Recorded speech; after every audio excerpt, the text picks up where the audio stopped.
أعوذ بالله من الشيطان الرجيم بسم الله الرحمن الرحيم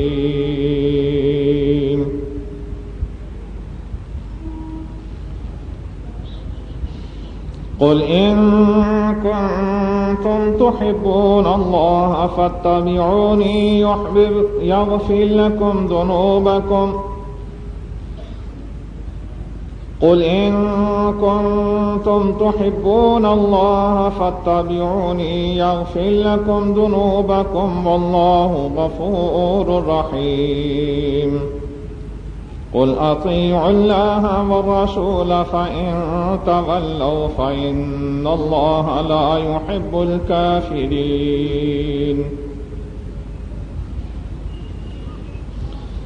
قل میرے رسول ان سے کہہ دو ان کنتم تحبون اللہ، اگر تمہیں اللہ تعالی سے پیار ہے فاتبعونی، میری پیروی کرو، یحببکم اللہ، اللہ تعالی کے تم محبوب بن جاؤ گے، وَيَغْفِرْ لَكُمْ ذُنُوبَكُمْ، اور اللہ تعالی تمہارے گناہوں کو بخش دے گا، واللہ غفور رحیم، اور اللہ تعالی بخشنے والا مہربان ہے۔ قل اطیعوا اللہ والرسول، میرے رسول ان سے کہہ دو اللہ تعالی کی اطاعت کرو اور اس کے رسول کی، فَإِن تَوَلَّوْا، اگر یہ منہ پھیر لیں، مڑ کر چلے جائیں، فَإِنَّ اللَّهَ لَا يُحِبُّ الْكَافِرِينَ، تو اللہ ذوالجلال والاکرام کافروں سے پیار نہیں کیا کرتا۔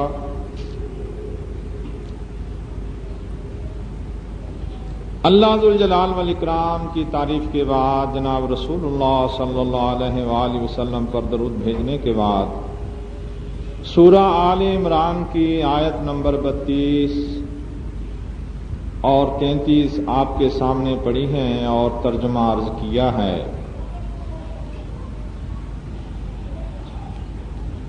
پچھلے خطبے میں نے یہ عرض کیا تھا کہ محبت صرف اللہ، خوف ڈرنا صرف اللہ ذوالجلال والاکرام کا حق ہے،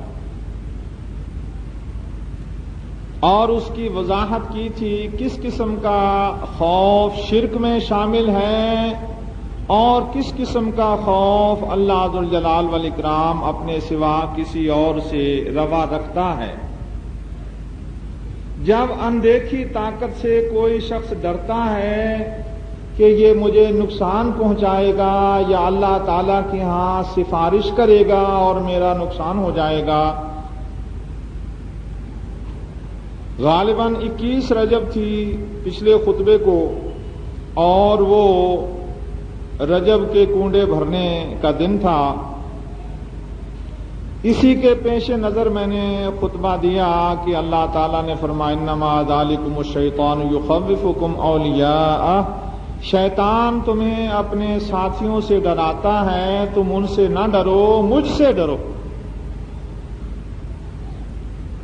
اللہ ذوالجلال والاکرام ہی نقصان پہنچا سکتا ہے، وہی نفع پہنچا سکتا ہے، اس کے سوا کوئی غیبی طاقت نہ نفع پہنچا سکتی ہے نہ نقصان۔ اگر کوئی شخص خونخوار کتے سے ڈرتا ہے، بھیڑیے سے ڈرتا ہے، بد خصلت انسان سے ڈرتا ہے کہ یہ بد خصلت ہے، بد فطرت ہے، بدتمیز ہے، بے وقوف بے شعور ہے، یا اس سے کسی اور قسم کے نقصان پہنچنے کا خطرہ ہے، صاحب اثر و رسوخ ہے، جان پہچان والا ہے، کوئی پھڈا کھڑا کر دے گا، انتظامیہ کے ساتھ اس کا رابطہ ہے، تو وہ شرک کے اندر شامل نہیں۔ شرک کے اندر وہ خوف شامل ہے کہ انسان اندیکھی طاقت، اندیکھی قوت سے ڈرے، جیسے کہ لوگ قبروں والوں سے ڈرتے ہیں، یا مشرکین عرب بتوں سے ڈرتے تھے، یا وہ شیاطین سے، جنوں سے ڈرتے تھے۔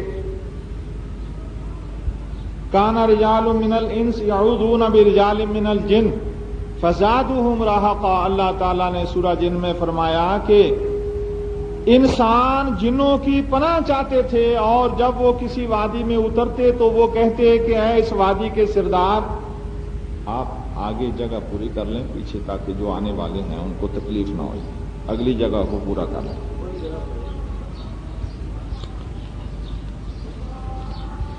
جب کوئی حضرت تشریف لائیں تو وہ اگلی جگہ کو پورا کر لیا کریں، تاکہ پیچھے والے بیٹھنے والوں کو تکلیف نہ ہو، اور صلی اللہ علیہ وسلم کا حکم بھی ہے۔ اللہ تعالیٰ نے فرمایا وہ انسان جنوں کی پناہ چاہتے تھے۔ تفسیروں میں ہے کہ جب وہ کسی وادی میں اترتے، آبادی کم تھی، وادی میں جاتے تو وہ کہتے کہ اے اس وادی کے سردار جن، میں آج کی رات تیری پناہ میں گزاروں گا، تو میری حفاظت کرنا۔ یہ ایک غیبی طاقت سے پناہ طلب کرنا ڈرتے ہوئے، یہ شرک ہے۔ اور جو لوگ رجب کے کنڈے دیتے ہیں وہ اسی خوف سے دیتے ہیں کہ امام جعفر صادق رحمت اللہ علیہ ہمارا کچھ بگاڑ نہ دیں۔ جیسے وہ ایک گھڑی ہوئی کہانی ہے، وزیر کی بیگم نے بات نہ مانی رجب کے کنڈوں کی، تو اس پر بپتا آ گئی، مصیبت آ گئی، اور اس کے میاں سے وزارت چھن گئی۔ وزارت ہی نہ چھنی، دیس بدر کر دیا۔ دیس بدر کرنے پر بیٹا بادشاہ کا باہر شکار کے لیے گیا ہوا تھا، رات گئی تک آیا نہیں، کہنے لگے اس نے کوئی نقصان نہ پہنچایا ہو۔ تعاقب کیا وزیر کا، اس کی بیگم نے شہر سے نکلتے وقت خربوزہ خرید لیا تھا، وہ رومال میں باندھا تھا، برے وقت کام آئے گا، کچھ پیٹ بھر لیں گے۔ تو دیکھا، تلاشی لی تو وہ خربوزہ نہیں، وہ شہزادے کا سر ہے۔ پھانسی کا حکم ہو گیا۔ وزیر نے کہا کہ مجھے تو کچھ یاد نہیں پڑتا کہ کوئی ایسا گناہ کیا ہو۔ بیگم نے کہا کہ مجھے اس کا دھیان ہے، اور میں نے آج توبہ کی ہے کہ آئندہ میں رجب کے کنڈے دیا کروں گی۔ بس ادھر بادشاہ مہربان ہو گیا، وزارت بحال ہو گئی، سب کچھ ٹھیک ٹھاک ہو گیا۔ اب جو لوگ رجب کے کنڈے دیتے ہیں وہ اس کہانی کو سن کر، اور یہ بالکل بے سروپا کہانی ہے۔ امام جعفر صادق رحمت اللہ علیہ کے وقت میں بنو امیہ یا بنو عباس حکمران تھے، عباسی حکومت تھی، اور ان کا دارالخلافہ بغداد تھا، اور اس سے پہلے بنو امیہ کی حکومت تھی، ان کا دارالخلافہ دمشق تھا۔ یعنی حضرت عثمان بن عفان رضی اللہ تعالی عنہ کے بعد کبھی مدینہ منورہ دارالخلافہ نہیں رہا، تو وہاں بادشاہ یا وزیر کے ہونے کا سوال ہی پیدا نہیں ہوتا۔ یہ بالکل حدیث قرآن کے علاوہ تاریخ کے بھی خلاف۔ تو جو لوگ اس طرح غیبی طاقت سے ڈرتے ہوئے کوئی کام کرتے ہیں وہ شرک کرتے ہیں، یعنی اللہ ذوالجلال والاکرام کے سوا کسی غیبی طاقت سے ڈرنا یہ نرا شرک ہے۔ اور جس نے اللہ ذوالجلال والاکرام کے سوا غیبی طور پر ڈرنا نہیں چاہیے، اسی طرح اللہ ذوالجلال والاکرام کے سوا کسی سے پیار بھی نہیں کرنا چاہیے۔ اللہ تعالیٰ نے فرمایا یحبونہم کحب اللہ، کافر مشرک بتوں سے اس طرح پیار کرتے ہیں جس طرح اللہ ذوالجلال والاکرام سے پیار کرنا چاہیے۔ والذین آمنوا اشد حبا للہ، لیکن اللہ تعالیٰ کے مومن بندے سب سے زیادہ پیار اللہ ذوالجلال والاکرام سے کرتے ہیں۔ اللہ تعالیٰ نے فرمایا قل ان کنتم تحبون اللہ، اگر تمہیں اللہ تعالیٰ سے پیار ہے اللہ تعالیٰ نے فرمایا والذین آمنوا اشد حبا للہ، مومن سب سے زیادہ پیار اللہ ذوالجلال والاکرام سے کرتے ہیں، مگر پیار کا کیا طریقہ ہے؟ اللہ ذوالجلال والاکرام نے فرمایا قل میرے رسول ان سے کہہ دو ان کنتم تحبون اللہ، اگر تمہیں اللہ تعالیٰ سے پیار ہے فاتبعونی، تو میرے نقش قدم پر چلو، میری پیروی کرو، میری لائی ہوئی شریعت کے کاربند ہو جاؤ، یحببکم اللہ، اللہ ذوالجلال والاکرام کے تم محبوب بن جاؤ گے، ویغفر لکم ذنوبکم، اور اللہ تعالیٰ تمہارے گناہوں کو بخش دے گا، واللہ غفور رحیم، اور اللہ تعالیٰ بخشنے والا مہربان ہے۔ اور اللہ تعالیٰ نے فرمایا قل ان سے کہہ دو اطیعوا اللہ والرسول، اللہ تعالیٰ کی پیروی کرو، اللہ تعالیٰ کی تابع داری کرو، اور جناب رسول اللہ صلی اللہ علیہ وآلہ وسلم کی تابع داری کرو۔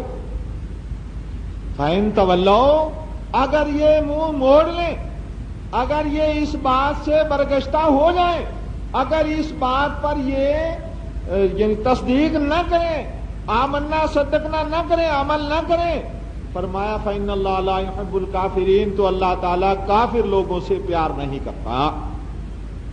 یعنی ایمان اور کفر، محبت اور دشمنی، اس کا ایک ہی معیار ہے، جو اللہ ذوالجلال والاکرام کی تابع داری کرتا ہے، جناب رسول اللہ صلی اللہ علیہ وآلہ وسلم کی تابع داری کرتا ہے، وہ اللہ ذوالجلال والاکرام کا محبوب ہے، اور جو ان کی تابع داری نہیں کرتا، اس سے منہ موڑتا ہے، اللہ تعالیٰ نے فرمایا فَإِنَّ اللَّهَ لَا يُحِبُّ الْكَافِرِينَ، اللہ تعالیٰ کافروں سے محبت نہیں کرتا، یعنی وہ کافر ہے۔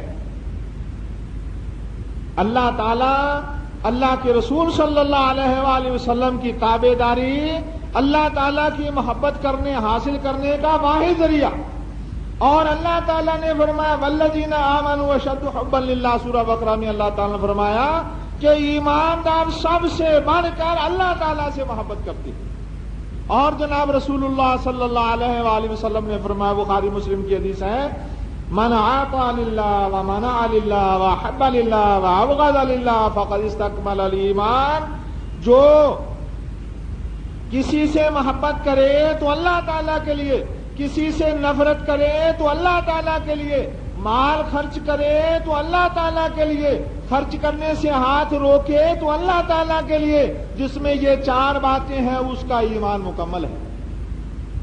یعنی اللہ ذوالجلال والاکرام کی محبت اتنی غالب ہو کہ جب کسی سے محبت کرے تو اللہ تعالیٰ کی محبت کی روشنی میں یہ کرے کہ اللہ تعالیٰ کہتا ہے اس سے محبت کرو، اور کسی سے نفرت کرے تو اللہ ذوالجلال والاکرام کی محبت کی روشنی میں کرے کہ اللہ تعالیٰ اس سے نفرت کرنے کو کہتا ہے، اور اگر کسی جگہ مال خرچ کرے تو اللہ تعالیٰ کی محبت کی روشنی میں خرچ کرے کہ اللہ تعالیٰ یہاں خرچ کرنے کو کہتا ہے، اور کسی جگہ خرچ کرنے سے ہاتھ روکے تو اللہ تعالیٰ کی محبت کی روشنی میں ہاتھ روکے کہ اللہ تعالیٰ یہاں خرچ کرنے سے منع کرتا ہے۔ جس طرح خوف اللہ ذوالجلال والاکرام کا حق ہے، اسی طرح محبت بھی صرف اللہ ذوالجلال والاکرام کا حق ہے۔ اللہ تعالیٰ نے فرمایا والذین آمنوا اشد حبا للہ، ایماندار سب سے بڑھ کر اللہ تعالیٰ سے محبت کرتے ہیں۔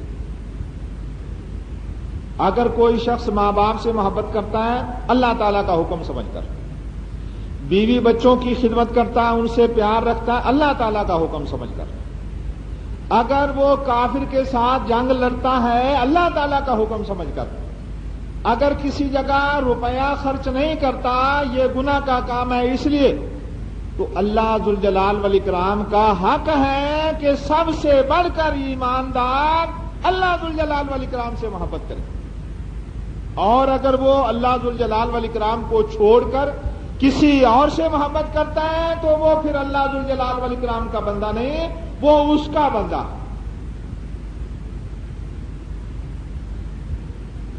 اللہ سبحانہ و تعالی کی محبت کا یہ تقاضا ہے کہ ہم اللہ ذوالجلال والاکرام کے حکموں پر چلیں۔ اگر کوئی شخص خالی یہ دعویٰ کرے کہ مجھے اللہ ذوالجلال والاکرام سے محبت ہے تو اس کا یہ دعویٰ نہیں مانا جائے گا۔ اس میں یار اس کسوٹی پر رکھ کر پرکھ کر اس پیمانے پر ماپ کر اس کو سچا کہا جائے گا کہ اس کا ہر کام شریعت کے مطابق ہے۔ اگر کسی سے کوئی کوتاہی ہو جاتی ہے وہ اپنی کوتاہی پر نادم ہے کہ مجھ سے یہ کوتاہی ہو گئی، یا وہ مانتا ہے کہ میں یہ کوتاہی کیا کرتا ہوں، شرمندہ ہے وہ، یہ بات جدا ہے۔ ورنہ اللہ تعالی کے ہر حکم پر ایمان لانا فرض ہے۔ جناب رسول اللہ صلی اللہ علیہ وآلہ وسلم کی لائی ہوئی شریعت کے ایک ایک حکم کو دل سے ماننا یہ لازم ہے، اور وہی شخص ایماندار ہے۔ ایک بات کا بھی اگر وہ انکار کر دے گا تو پھر وہ کافر۔ فَإِن تَوَلَّوْا فَإِنَّ اللَّهَ لَا يُحِبُّ الْكَافِرِينَ۔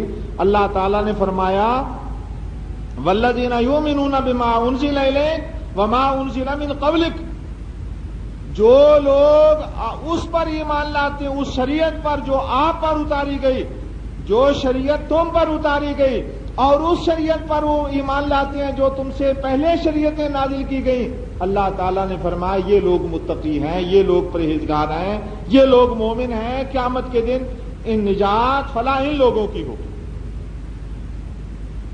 آج اللہ ذوالجلال والاکرام کی محبت کو چھوڑ کر اور محبتوں کو غلبہ دیا جاتا ہے۔ ڈر کی میں نے جیسے عرض کیا ایک فطری چیز، لیکن اللہ ذوالجلال والاکرام کے ڈر کو چھوڑ کر اور لوگوں سے ڈرا جاتا ہے۔ یہ مشرکین مکہ کا کام تھا۔ اسی طرح غیر ہستیوں سے ڈرا جاتا ہے، اور اللہ ذوالجلال والاکرام فرماتا ہے انما ذالکم الشیطان یخوفکم اولیاء۔ اللہ تعالیٰ نے فرمایا شیطان تمہیں اپنے ساتھیوں سے ڈراتا ہے، تم ان سے نہ ڈرنا، مجھ سے ڈرنا۔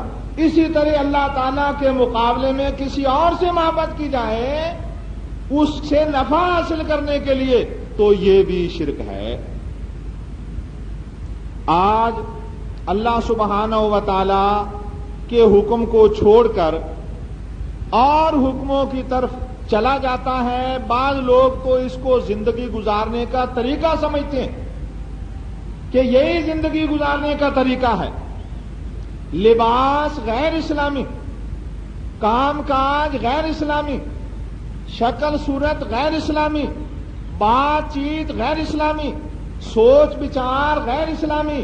جگہ جگہ پر شیطان نے اپنے جال تانے ہوئے ہیں، اور وہ ان لوگوں کو جو اس کے جال میں پھنس جاتے ہیں وہ ان کو قابو کرتا ہے کہ یہ میرے جال سے نکلنے نہ پائے۔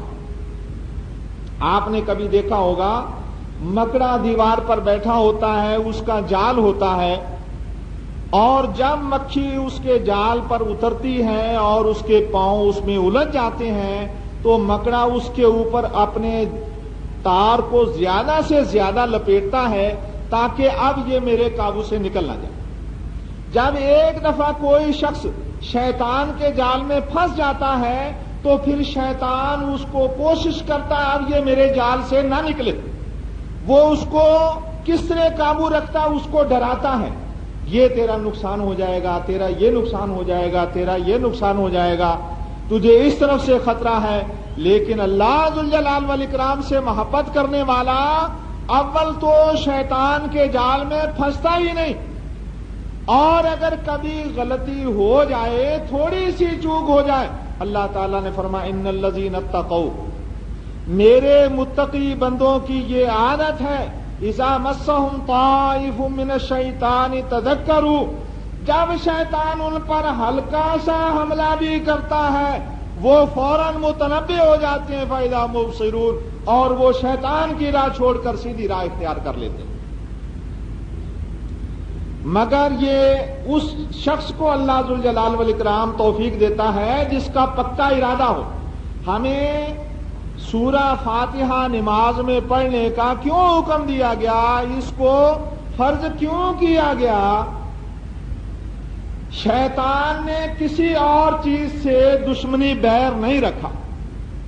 اگر شیطان نے نماز میں بیر رکھا ہے تو وہ الحمد شریف کے ساتھ رکھا، آپ رکوع کی تسبیحات پڑھیں، آپ کو دنیا کا کوئی عالم نہیں منع کرے گا۔ آپ سجدے کی تسبیحات پڑھیں، آپ کوئی دوسرا ذکر اذکار نماز میں کریں، آپ کو روکیں گے تو الحمد شریف سے روکیں گے۔ کیوں؟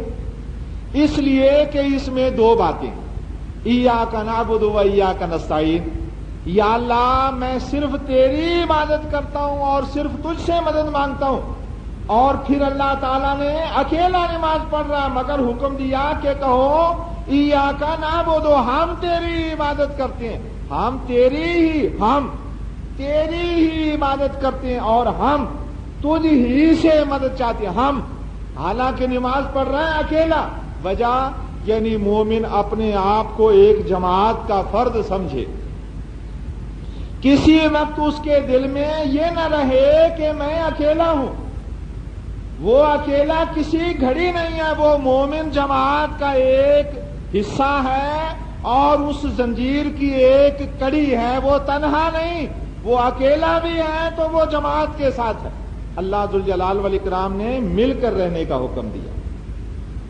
اللہ کے رسول صلی اللہ علیہ وسلم نے فرمایا علیکم بالجماعہ، تم متحد ہو کر رہو۔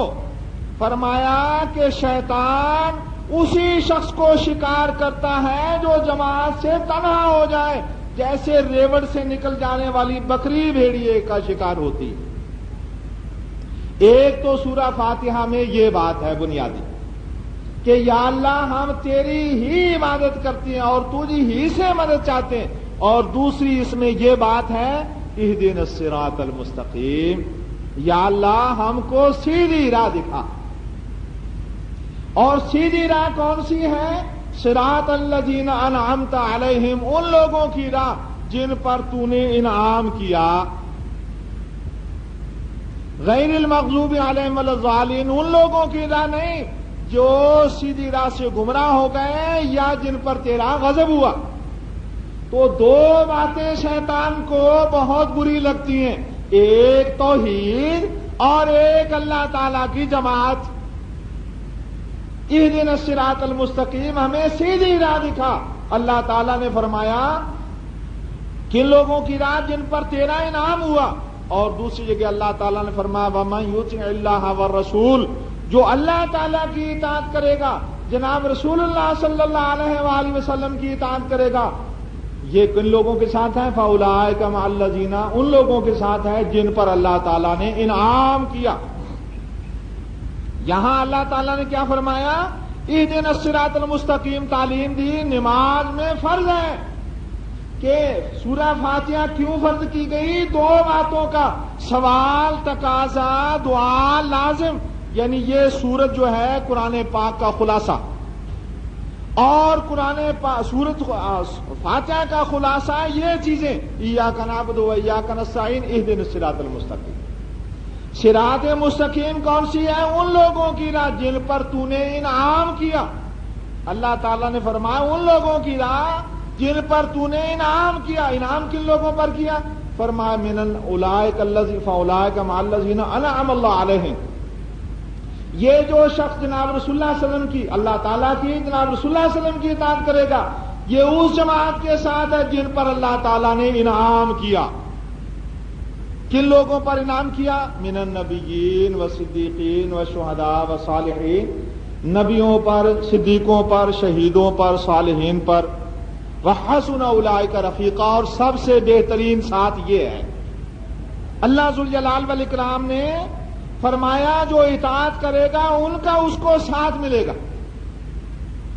اس لیے شیطان نے کہا یہ تم درمیان سے کاٹ دو، الحمد شریف نماز میں نہ پڑھو۔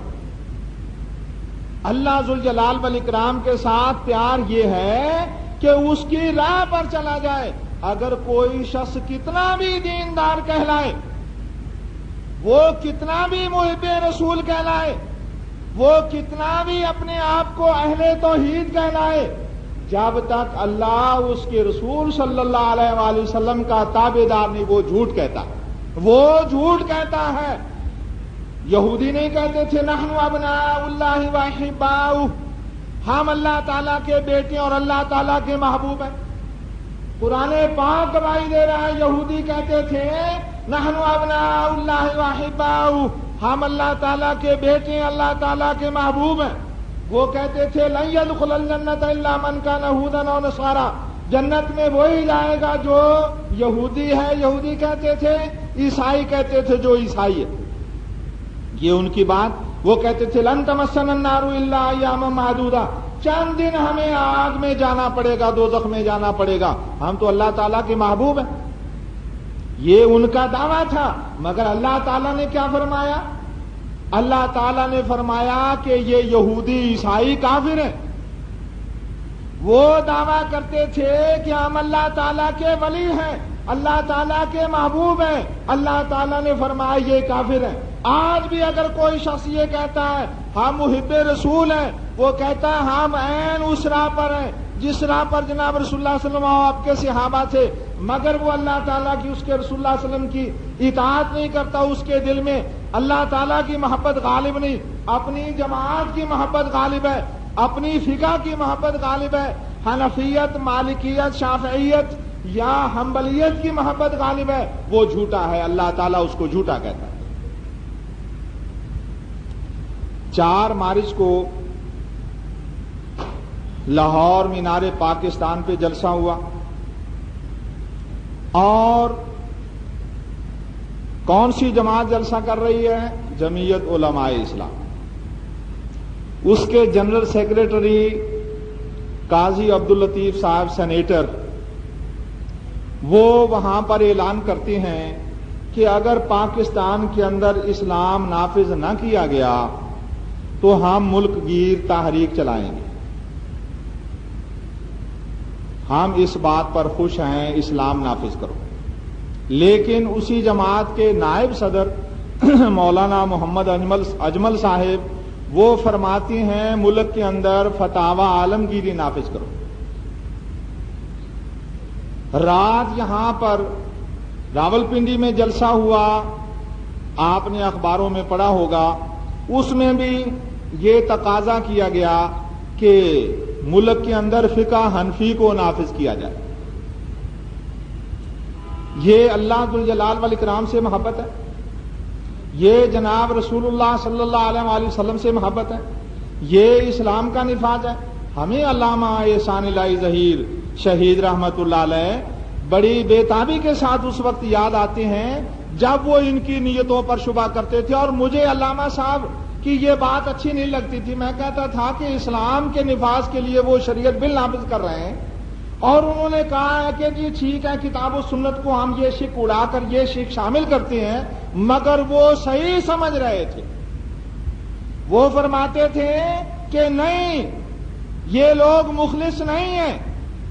اور سینیٹر صاحب جو اس شریعت بل کے اٹھانے والے ہیں، ان کی موجودگی میں یہ بات کہی جائے کہ ملک کے اندر فتاوی عالمگیری نافذ کیا جائے، قرآن و حدیث نہیں، فتاوی عالمگیری نافذ کیا جائے، اور سینیٹر صاحب اس کی تردید نہ کریں، تو ہمیں تو شبہ ہوتا ہے کہ علامہ صاحب صحیح کہتے تھے.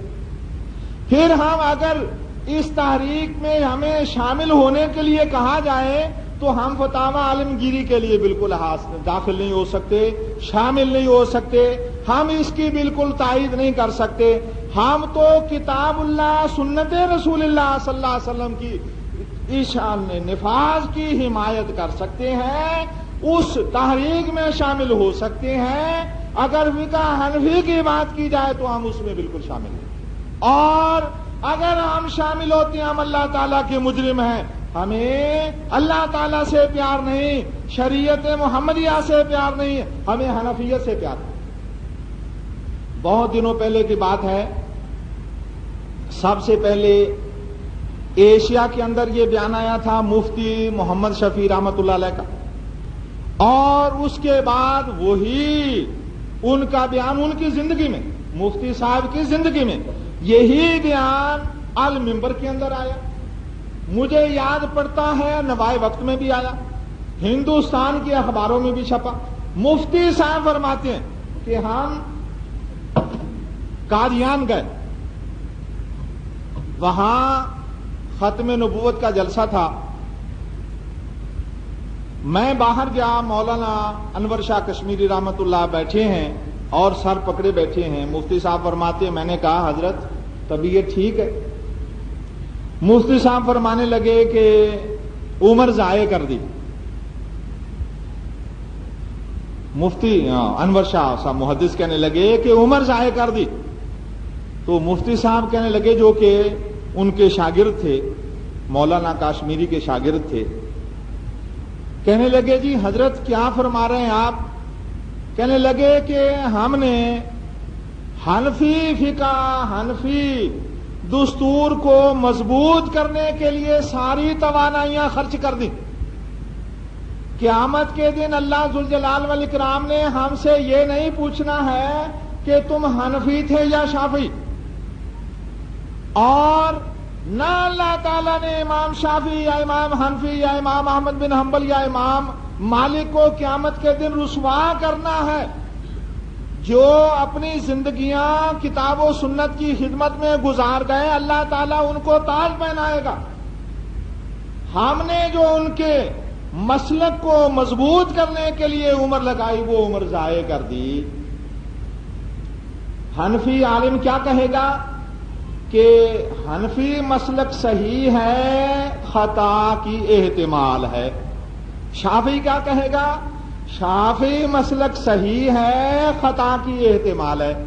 یعنی وہ یہ نہیں کہیں گے کہ 100% حنفی مذہب صحیح ہے, کہیں گے الحنفیۃ صواب محتمل للخطا. یہ مسلک صحیح ہے لیکن احتمال ہے کہ غلط ہو, شائبہ ہے, ہو سکتا ہے کہ غلط ہو. شافعی کہے گا کہ میرا مذہب صحیح ہے مگر یہ امکان ہے کہ غلط ہو. یعنی خود عالم یہ کوئی فتویٰ ہم مقلد نہیں دے گا. ہم الحمدللہ ہیں متبع سنت, ہم غیر مقلد نہیں. ہمیں کہا جاتا ہے غیر مقلد نہیں, ہم غیر مقلد نہیں. مقلد کا معنی جس کی گردن میں پٹا پڑا ہوا ہے, غیر مقلد جس کا پٹا نکل گیا. پٹا کس کی گردن میں پڑا ہوتا ہے یہ سمجھتے ہیں آپ لوگ, اس کی تشریح کی ضرورت نہیں ہے. پٹا کس کا نکل گیا کہتے ہیں کہ بھئی پٹا نکل گیا, پٹا ڈالو, یہ بھی آپ سمجھتی ہیں. ہم الحمدللہ متبع سنت ہے. سنت اور کوئی شخص یہ نہیں کہہ سکتا حدیث میں خطا ہو سکتی ہے, قرآن پاک میں خطا ہو سکتی ہے. یہ نہیں کوئی کہہ سکتا کہ قرآن پاک حدیث پاک یہ وحی ہے اور وہی خطا سے پاک. وحی کا مطلب اللہ تعالیٰ نے یہ حکم بھیجا ہے. اللہ تعالیٰ غلط کام بھیج سکتا ہے آسمان سے؟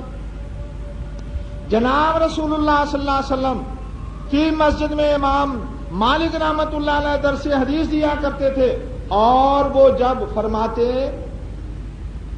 کہ حدیث پڑھاتے تو کہتے قال رسول اللہ صلی اللہ علیہ وآلہ وسلم وصدق رسول اللہ صلی اللہ علیہ وآلہ وسلم. جناب رسول اللہ صلی اللہ علیہ وسلم نے یہ فرمایا اور آپ نے جو فرمایا سچ فرمایا. اور آپ فرمایا کرتے کہ ہر شخص کی بات لی بھی جا سکتی ہے, رد بھی کی جا سکتی ہے سوائے اس قبر والے کے. اس کی ہر بات لی جائے گی, رد نہیں کی جائے گی. کیوں؟ اس لیے کہ خطا سے پاک. ہر شخص مقلد یہ خود مانتا ہے اس کا عالم کہ ہمارا مذہب صحیح ہے مگر خطا ہونے کا احتمال ہے, پھر اس پر ڈٹا ہوا ہے. ہم کہتے ہیں اس طرف آ جاؤ. ایک شخص کہتا ہے کہ اس میں ملاوٹ کا امکان ہے, اور ایک شخص کہتا ہے کہ یہ خالص ہے, اس میں کوئی ملاوٹ نہیں. ہم ہیں محمدی. حضرت عیسیٰ علیہ السلام کو ماننے والے عیسائی, حضرت موسیٰ علیہ السلام کو ماننے والے موسوی, ہم ہیں محمدی. اور یہ لوگ جناب رسول اللہ صلی اللہ علیہ وسلم کا نام چھوڑ کر امام ابو حنیفہ کا نام, امام مالک کا نام, امام شافعی کا نام, امام احمد بن حنبل رحمۃ اللہ علیہ کا نام لیتے ہیں. کون شخص حق پر ہے؟ بڑا رتبہ کس کا ہے؟ حدیث کا بڑا رتبہ ہے یا امام مالک رحمۃ اللہ علیہ کے قول کا بڑا رتبہ ہے؟ حدیث کا بڑا رتبہ ہے یا امام ابو حنیفہ رحمۃ اللہ علیہ کی بات کا بڑا رتبہ ہے؟ ہر مسلمان کہے گا حدیث کا بڑا رتبہ ہے. اللہ کے بندو, ہمیں تو ایک مٹھی ہونا چاہیے.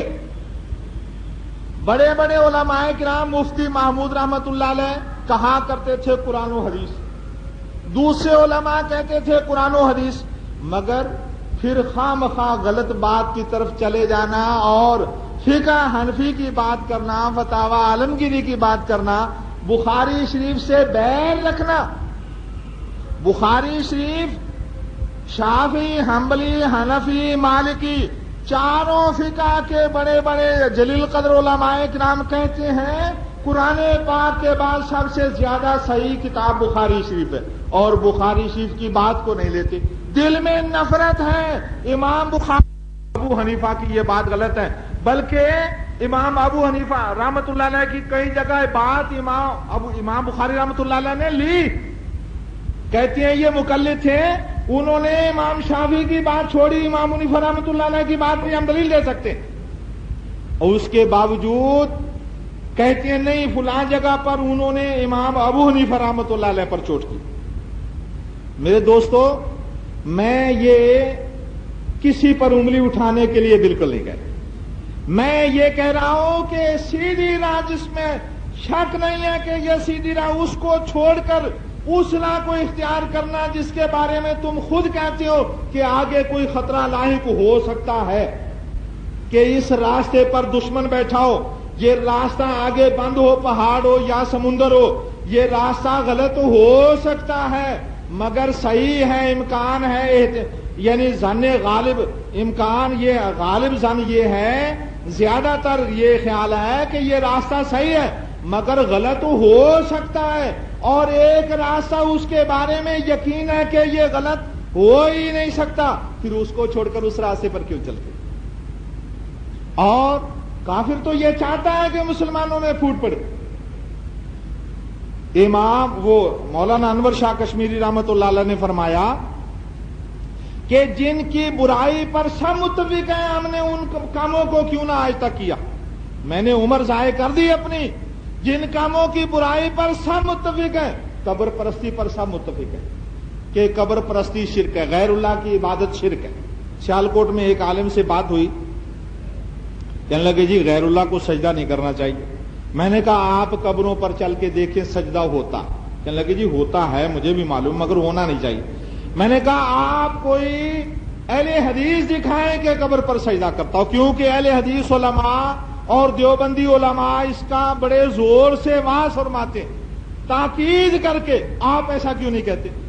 یعنی غیر اللہ کو سجدہ شرک ہے وہ بھی کہتے۔ مولانا انور شاہ کشمیری رحمۃ اللہ علیہ فرمان لگے جن برائیوں پر سب کا اتفاق ہے، کاش میں نے اپنی عمر ان برائیوں کی تردید میں لگائی ہوتی اور فقہ حنفی پر اپنا اتنا زور نہ لگایا ہوتا، میں نے تو عمر ضائع کر دی۔ جب ایک چیز ایک شے بالکل واضح ہے، صاف ہے، تو ہمیں اس پر چلنا چاہیے، اور جس میں احتمال ہے خطا کی اس کی طرف نہیں جانا چاہیے۔ سبحان ربک رب العزت عما یصفون وسلام علی المرسلین۔ قل ان کنتم تحبون اللہ فاتبعونی یحببکم اللہ ویغفر لکم ذنوبکم واللہ غفور رحیم۔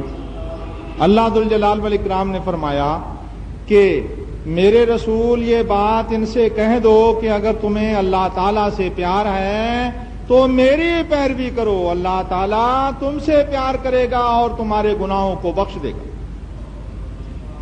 اللہ سبحانہ و تعالیٰ نے فرمایا کہ ایماندار صرف مجھ سے پیار کرتے ہیں،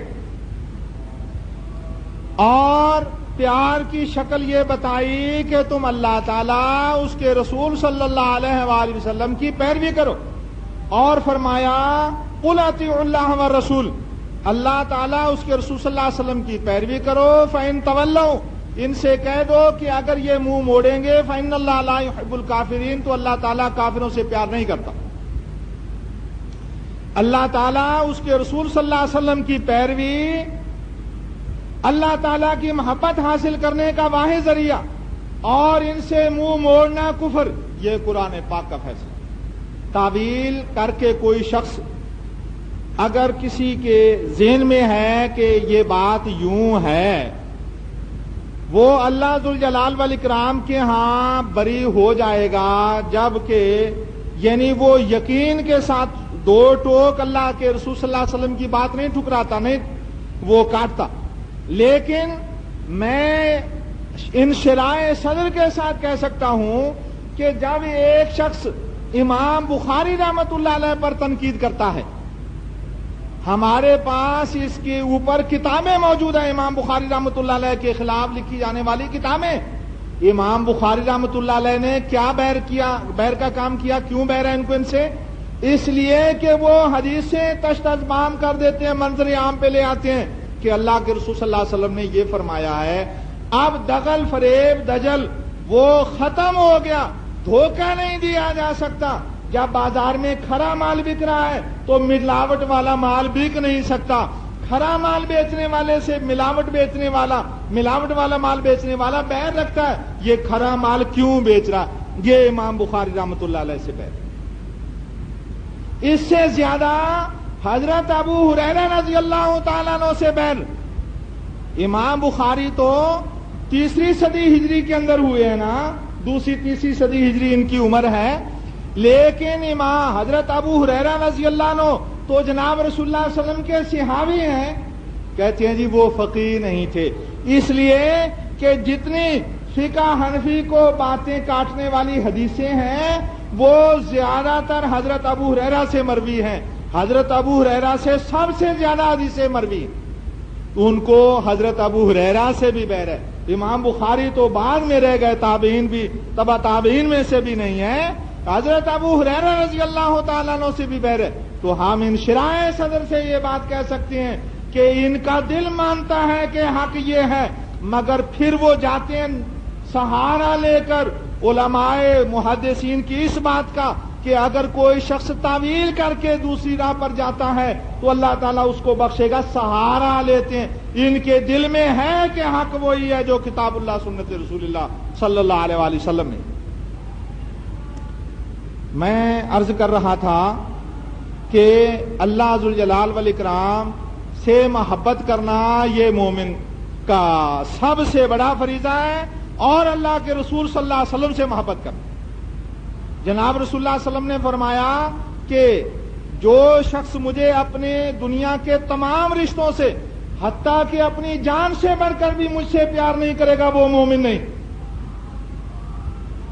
اللہ تعالیٰ سے یہ پیار ہونا چاہیے، جناب رسول اللہ صلی اللہ علیہ وسلم سے یہ پیار ہونا چاہیے، اس کے بعد کسی کا یہ حق نہیں۔ لیکن ہم دیکھتے ہیں کہ وہ لوگ سب سے زیادہ پیار اپنے امام سے کرتے ہیں، مالکی امام مالک رحمۃ اللہ علیہ سے، شافعی امام شافعی رحمۃ اللہ علیہ سے، اور حنفی امام ابو حنیفہ رحمۃ اللہ علیہ سے۔ حنبلی لوگ جو ہیں یہ اہل حدیث کا دوسرا نام ہے۔ حنبلیوں میں اہل حدیثوں میں کوئی فرق نہیں، نہ عقائد کا نہ اعمال کا۔ اور امام احمد بن حنبل رحمۃ اللہ علیہ سے یعنی ائمہ میں جن کی تقلید کی گئی وہ 70 سے اوپر ہیں، کچھ لوگ کہتے ہیں 4 ہیں۔ بات یعنی سمجھ میں آنے والی، حق ابو حنیفہ رحمۃ اللہ علیہ کا مقلد بھی حق پر ہے، امام شافعی رحمۃ اللہ علیہ کا مقلد بھی حق پر ہے، امام مالک رحمۃ اللہ علیہ کا مقلد بھی حق پر ہے، امام احمد بن حنبل رحمۃ اللہ علیہ کا مقلد بھی حق پر ہے۔ تو حق پھر ایک تو نہ ہوا، 4 ہو گئے، حق ایک تو نہ رہ گئے، حق تو 4 ہو گئے، ہے جی؟ ہاں جی، یعنی وہ ہمارے اہل تشیع بھائی جو ہیں وہ کہتے ہیں کہ امام جعفر صادق رحمۃ اللہ علیہ کے مقلد ہے، وہ فقہ جعفریہ کے نفاذ کی بات کرتے ہیں۔ تو حق تو پھر 5 ہو گئے، اور اللہ تعالیٰ فرماتا ہے اہدنا الصراط المستقیم، صراط مستقیم ایک ہی ہے۔ یہ میرے دوستو شیطان کسی سے زیادہ نہیں گمراہ کر سکتا جتنا کہ وہ بزرگان دین اور علماء کرام سے گمراہ کرتا۔ وما افسد الدین الا الملوک واحبار قوم ورہبانھا، کسی شخص نے کہا کہ 3 طرح کے لوگوں نے دین کو خراب کیا، بادشاہوں نے، صوفیوں نے، علماء نے، 3 طرح کے۔ اور برقانی، صحیح برقانی کی حدیث ہے، جناب رسول اللہ صلی اللہ علیہ وسلم نے فرمایا ان اخوف ما اخاف علی امتی الائمۃ المضلون، مجھے اپنی امت پر گمراہ کرنے والے لیڈروں کے بارے میں بڑا خدشہ ہے. گمراہ کر دینے والے لیڈر میری امت کو گمراہ کریں گے، مجھے اس کا بڑا اندیشہ ہے، بڑا خطرہ. جب کوئی شخص، کوئی شرابی یہ کہے نا کہ یہ شراب پیو تو وہ نہیں پیے گا، لیکن صوفی کہے کہ شراب پیو تو وہ پیے گا.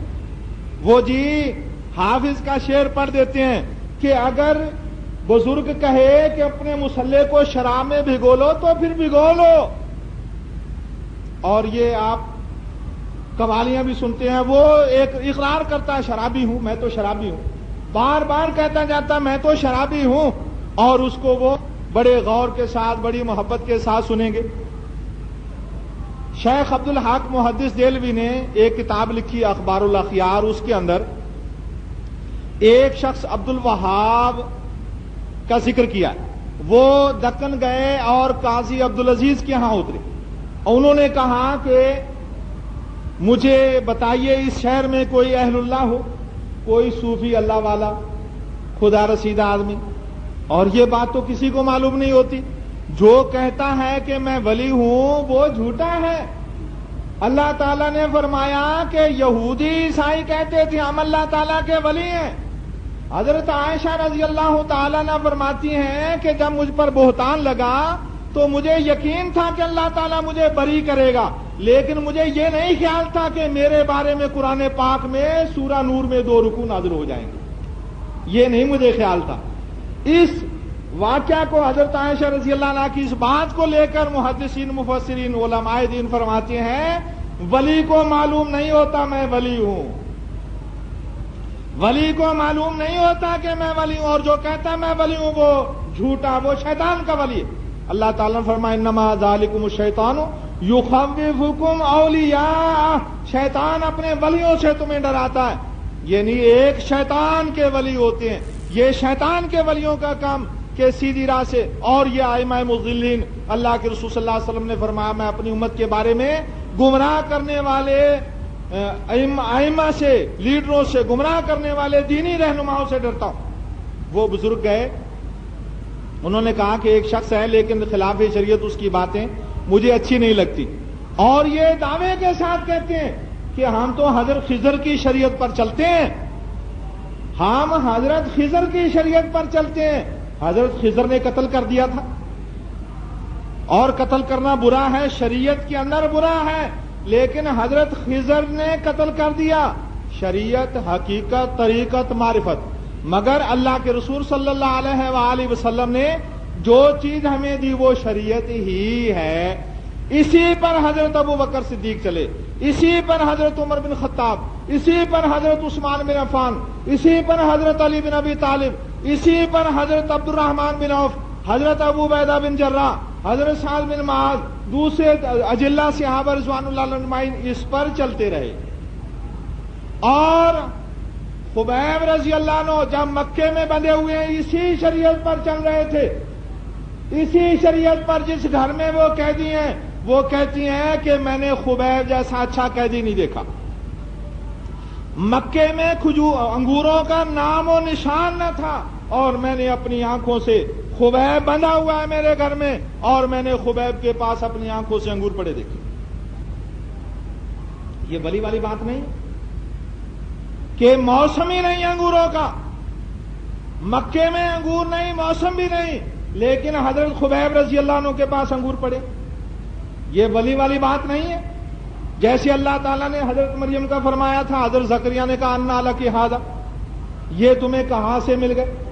اس سے بڑی ولایت کیا ہو سکتی ہے؟ وہ تو طریقت، شریعت، حقیقت، معرفت کی کسی چیز کا نام نہیں لیتے تھے، وہ تو شریعت ہی کا نام لیتے تھے. مگر انہوں نے شیطانی طریقے ایجاد کر لیے اور لوگوں کو گمراہ کرنے کے لیے کسی نے فقہ کا نام لیا اور کسی نے بزرگان دین کا نام لیا. وہ پہنچے، کہنے لگے اونچی جگہ پر بیٹھا وہ شخص اور اس کے ارد گرد بہت سارے لوگ ہیں، میں نے بس میں ختم کرنے والا ہوں، اس سے ذکر کیا تو انہوں نے مجھے ویلکم کہا، بڑی محبت سے پیش آئے اور شراب منگوائی، خود بھی پی. کہنے لگے پیو. میں نے کہا جی میں تو نہیں پیتا، یہ تو ممنوع ہے، یہ تو حرام ہے. کہنے لگے اگر تم نہیں پیو گے تو پھر تم یاد رکھو گے میں تمہارے ساتھ کیا کرتا ہوں. یہ کہتی ہے میں چلا آیا، رات کو وہاں پہ میں خواب میں سوتا ہوں تو کیا دیکھتا ہوں، وہ پھر ظالم پیچھے آ گیا اور وہ شراب پیش کر رہا۔ یہ شیطانی قوت شیطان کے ساتھیوں کو حاصل ہوتی ہے۔ حضرت موسیٰ علیہ السلام کا مقابلہ کرنے والے آ گئے تھے اور انہوں نے اپنی رسیوں لکڑیوں کو اژدہا بنا دیا تھا۔ شیطان کے اندر بھی یہ طاقت ہے اور وہ اللہ تعالیٰ کی دی ہوئی ہے۔ وہ بزرگ کہنے لگے کہ میں انکار کرتا رہا، آنکھ کھل جائے پھر میں سو جاؤں پہلو بدل کے کروٹ لے کے اور آیت الکرسی پڑھ کے، لیکن وہ پھر آ جائے۔ اس کے بعد پھر میں اٹھ کے بیٹھ گیا، دیکھا، میں نے کہا اب وقت بھی کافی ہو گیا ہے، تو میں نے وضو کیا، نماز شروع کر دی اور نماز پڑھ کے پھر میں سویا، تہجد کی نماز پڑھ کے وہ پھر آ گیا۔ دیکھا کہ ایک باغ ہے بہت اونچی جگہ پر، راستہ بڑا تنگ ہے، وہ پھر آ گیا، کہنے لگا یہ شراب پی لو، باغ میں پہنچاؤں گا میں تمہیں۔ اس کے بعد وہ نماز پڑھتے ہیں اور پھر سوتے۔ پھر وہ جب آتا ہے، جناب رسول اللہ صلی اللہ علیہ وسلم کی خدمت میں یہ بیٹھے ہیں، آپ کے پاس ایک لمبی ساری لکڑی ہے، آپ نے وہ شیطان کے ولی کو لکڑی ماری اور وہ کتا بن گیا اور کتا بن کے بھاگ گیا۔ اور اللہ کے رسول صلی اللہ علیہ وسلم نے فرمایا اب وہ اس شہر میں نہیں رہے گا۔ صبح میں گیا اس جگہ پر تو وہ لوگ آپس میں بیٹھے باتیں کر رہے تھے، معلوم نہیں اس کو کیا ہوا، اپنا گھر توڑ دیا اور بھاگ گیا، وہ معلوم نہیں کہاں بھاگ گیا۔ ان کو معلوم تھا یہ نہ، انہوں نے وہ واقعہ بتایا، بعد میں یہ واقعہ عبدالحق محدث دہلوی نے اخبار الاخیار میں یہ واقعہ لکھا اور شاہ ولی اللہ نے البلاغ المبین میں اس کو نقل کیا۔ تو میں عرض کر رہا تھا کہ یہ لوگ بزرگان دین کے نام سے اور ائمہ دین کے نام سے لوگوں کو گمراہ کرتے ہیں، لیکن ہدایت وہ ہے جو اللہ کے رسول صلی اللہ علیہ وسلم ہمیں دے کے گئے۔ اگر ہم اس راہ کو چھوڑیں گے، اللہ تعالیٰ سے بڑھ کر کسی اپنے امام سے محبت کریں گے، کسی بزرگ دین سے محبت کریں گے۔ ایک شخص سے میں نے کہا کہ میاں یہ شرک ہے، کہنے لگے جی اگر اللہ تعالیٰ بھی آسمان سے اتر کے مجھے یہ کہہ دینا کہ یار بھی نہ دیا کرو، میں پھر بھی نہ چھوڑوں گا۔ اب یہ اللہ تعالیٰ سے زیادہ محبت کرتا ہے یا اس طریقے سے زیادہ محبت کرتا ہے؟ اللہ تعالیٰ نے فرمایا والذین آمنوا اشد حبا للہ، ایماندار سب سے بڑھ کر اللہ تعالیٰ سے محبت کرتے۔ اور آج میں یہ بات سینے پر ہاتھ مار کے دلائل کی روشنی میں سینے پر ہاتھ مار کے کہہ سکتا ہوں کہ یہ مسلک صرف اہل حدیث ہے۔ الحمدللہ الحمدللہ، صرف اہل حدیث مسلک ہے کہ کتاب و سنت کو اپناؤ۔ اہل حدیث کا کاروبار غلط ہو سکتا ہے، اس کا شادی بیاہ غلط ہو سکتا ہے، اس میں اور کوئی کمزوری خرابی ہو سکتی ہے، مگر وہ یہ نہیں کہے گا کہ نہیں جی قرآن و سنت کو چھوڑ کر فلاں چیز کو نافذ کرو، یا وہ کہے کہ قبروں والا نظام نافذ کرو، وہ یہ نہیں کہے گا۔ امام نے تیمیہ رحمۃ اللہ علیہ فرماتے ہیں ساری امتوں میں سچی امت جناب رسول اللہ صلی اللہ علیہ وسلم کی امت۔ کیا فرماتے ہیں؟ ساری امتوں میں سچی امت جناب رسول اللہ صلی اللہ علیہ وسلم کی امت، اور آپ کی امت کے 73 فرقے، جیسے آپ نے فرمایا سارے فرقوں میں، یعنی جیسے امتوں میں اس امت کا درجہ ہے، آپ کی امت کے فرقوں میں اہل حدیث کا درجہ، آپ کی امت کے فرقوں میں اہل حدیث کا درجہ۔ آج آپ احمد دیدار سے ایک شخص نے سوامی وہ جمی سواگرٹ نے مقابلہ کیا تھا، سن 84 کی غالباً بات ہے یا کس، اور اس نے شکست کھائی تھی۔ 7 مارچ کو ٹائمز کے اندر آیا امریکہ کے اندر، اس نے ہزار بلکہ لاکھوں لوگوں کے سامنے ٹی وی کے اوپر وہ لوگ بیٹھے ہیں، اور اس ٹی وی کے اوپر جس کے اوپر وہ آ کے تقریر کر رہا، اس نے اقرار کیا کہ مجھ سے جنسی بہت غلطیاں ہوئی، I have sinned against you my Lord۔ اس نے اقرار کیا کہ میں گناہ سے آلودہ ہوں، لیکن پھر سہارا لیتا ہے کہ اے عیسیٰ تیرا مقدس خون میری خطاؤں کو دھو دے گا۔ ہم یہ سہارے نہیں لیتے، اہل حدیث مسلک میں یہ سہارا نہیں ہے۔ جیسے عیسائی کہتے ہیں سب کے پاپ لے کے حضرت عیسیٰ علیہ السلام سولی چڑھ گئے، اور ہمارے یہاں ایک فرقہ کہتا ہے 10 دن محرم کے تم ماتم کر لو، سارے گناہ تمہارے معاف۔ ہمارے ہاں یہ نہیں۔ اللہ تعالیٰ فرمایا بلا من کسب سیئۃ وحاطت بہ خطیئتہ، جو شخص بھی برائی کرے گا اس کا ٹھکانہ دوزخ ہے، کوئی اس کو سفارش نہیں بچا سکتی۔ آپ نے فرمایا فاطمہ تو میری بیٹی ہے، دنیا کا مال مجھ سے مانگ لے لیکن قیامت کے دن میں تیرے کسی کام نہیں آ سکوں۔ میں عرض کر رہا ہوں کہ دیکھیے وہ 52 سالہ شخص اور سب سے مقدس گنا جاتا تھا وہ، مگر ایک بات یاد رکھیے، اس واقعہ سے سوشلسٹ بڑا فائدہ اٹھائیں گے، وہاں اٹھایا اور آئندہ بھی اٹھائیں گے۔ ایک دن اخبار میں آیا تھا کہ پہلا پتھر کون مارے، ایک اور شہناز نام کی، اس پر سنسار کرنے کا حکم ہوا وفاقی شریعت نے، وہ شریعت کوڈ نے اس کو دیا، اور وہ کہنے لگی پہلا پتھر مجھے وہ مارے جس نے خود گناہ نہیں کی۔ یہ بات کیوں اخبار والوں نے پھر دی یہ بات؟ مقصد کہ اس معاشرے میں گناہ سے بچا ہوا کوئی نہیں۔ کیا مقصد؟ اس کا مقصد کیا؟ یہ تو اللہ کے رسول صلی اللہ علیہ وسلم نے فرمایا ہمارے باپ سے خطا ہو، ہم سے خطا ہوگی، یہ تو کوئی بات نہیں، مگر اس سے فائدہ کیا اٹھانا چاہتے؟ کرو جی بھر کے گناہ کرو، سب لوگ ایسے ہی ہیں، سب یہ ظاہری لباس ہے، اندر جا کے دیکھو یہ سب کچھ ایسے ہی ہیں، اس کو چھوڑو تم ان کی باتوں کو۔ مقصد یہ لا دین ناصر اس سے فائدہ اٹھائیں گے۔ مگر میں اسلام کی سچائی بتا رہا تھا کہ اسلام کی سچائی اور اسلام کے اندر اہل حدیث کی سچائی کہ وہ ہر چیز سے منہ موڑ کر کتاب و سنت کے خلاف جو چیز آتی ہے، وہ اس کا باپ کی بات ہو، اس کے استاد کی بات ہو، اس کے فرقے کے عالم کی بات ہو، وہ کہتا نہیں، سچی بات اللہ تعالیٰ کی، اللہ کے رسول صلی اللہ علیہ وسلم کی۔ اگر کوئی شخص کسی سے محبت کرتا ہے وہ شرک کرتا ہے۔ سب سے زیادہ بڑھ کر محبت اللہ تعالیٰ سے، اللہ کے رسول صلی اللہ علیہ وسلم سے۔ اگر وہ اپنے استاد سے محبت کرتا ہے، اگر وہ اپنے امام سے محبت کرتا ہے، وہ شرک کرتا ہے۔ سبحان ربک رب العزت عما یصفون۔ آج پھر الحمدللہ زیادہ خوشی ہوئی کہ زیادہ وسیع جگہ، اوپر بھی نیچے بھی زیادہ وسیع جگہ ملی، اور انشاءاللہ دن بدن آپ کو زیادہ خوشی ہوگی۔ جوں یہ مسجد زیر تکمیل ہے، ابھی وہ مکمل ہوتی جائے گی، آپ کو خوشی ہوتی جائے گی۔ اور الحمدللہ ان لوگوں کی عبادت کو اللہ تعالیٰ قبول کرے جن لوگوں نے اس میں پلاٹ میں سرمایہ لگایا یا عمارت میں سرمایہ لگایا۔ آپ کے سامنے پیچھے عورت کے لیے جمعے کی جگہ بن رہی ہے، دل بڑا بے قرار ہے۔ عورتیں بیچاری تو کہتی تھی ہمیں محروم نہ رکھنا، لیکن اتنا عرصہ گزر گیا، 3 مہینے سے مسجد تعمیر ہو رہی ہے، 3.5 مہینے ہو گئے، لیکن وہ بیچاری محروم ہے۔ اب رمضان المبارک سر کے اوپر ہے، اس کے لیے آپ زیادہ سے زیادہ سرمایہ دیجیے تاکہ ہم زیادہ سے زیادہ انتظام کریں، ٹھیکیدار پر دباؤ ڈالیں کہ میاں جی اگر آپ اکیلے نہیں کر سکتے کسی اور کاریگر کو لاؤ آپ اپنی نگرانی میں، اور رمضان سے پہلے عورتوں کو جگہ دیں۔ مگر ہم اسی وقت دباؤ ڈال سکتی ہیں جب آپ زیادہ سے زیادہ تعاون کریں۔ اللہ تعالیٰ آپ کے نامہ اعمال میں یہ نیکی ابد الآباد تک لکھے گا، جب تک یہ جگہ ہے یہاں مسجد ہی رہے گی۔